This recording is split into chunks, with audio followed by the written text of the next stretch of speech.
Aussi que cet ouvrage pourrait être l'évangile de Barnabé, un texte dans lequel Jésus citerait l'avènement du prophète Mahomet. Quoi qu'il en soit, le manuscrit a été placé sous haute protection.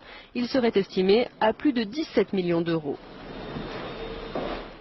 Cette Bible soutient que Jésus n'a pas été crucifié, le Vatican est sidéré.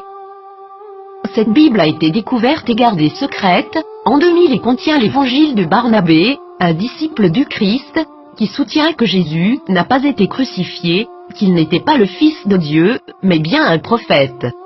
Cette Bible soutient aussi que l'apôtre Paul est appelé l'imposteur, que Jésus a fait son ascension tout en restant vivant et que c'est Judas Iscariote qui a été crucifié à sa place.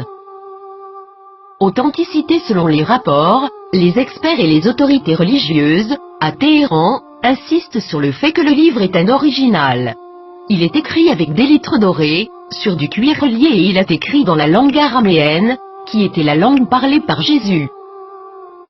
Le texte principal maintient une vision similaire à celle de l'islam, contredisant les enseignements du Nouveau Testament de la chrétienté.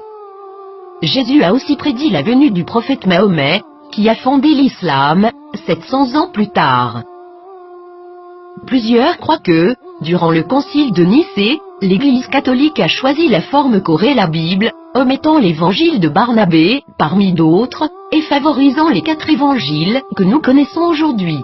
De nombreux textes bibliques ont commencé à faire surface depuis ce temps, incluant ceux de la Mère morte et les évangiles gnostiques, mais cette Bible semble tout particulièrement inquiéter le Vatican. Qu'est-ce que cela signifie pour les religions chrétiennes et ses adeptes? Quelque chose d'inconfortable. Le Vatican a demandé aux autorités turques de pouvoir examiner le contenu du livre.